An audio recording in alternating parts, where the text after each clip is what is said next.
Après mûre réflexion et en toute conscience, je vous annonce aujourd'hui que j'ai décidé d'être candidat à l'élection présidentielle du 25 octobre 2025.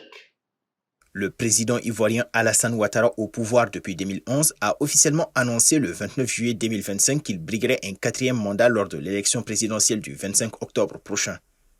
À 83 ans, il justifie cette décision par les défis persistants du pays, économique, sécuritaire et monétaire, affirmant que la Constitution rend cette candidature légale et que sa santé le lui permet. Ce revirement fait suite à une révision constitutionnelle controversée en 2016, interprétée par la Cour constitutionnelle comme permettant de réinitialiser le compteur des mandats, facilitant ainsi ses 3e et 4e candidatures. Mais cette décision est vivement critiquée. L'opposition accuse M. Ouattara de s'accrocher au pouvoir malgré un engagement antérieur de retrait et voit dans sa nouvelle candidature un pas supplémentaire vers l'autoritarisme.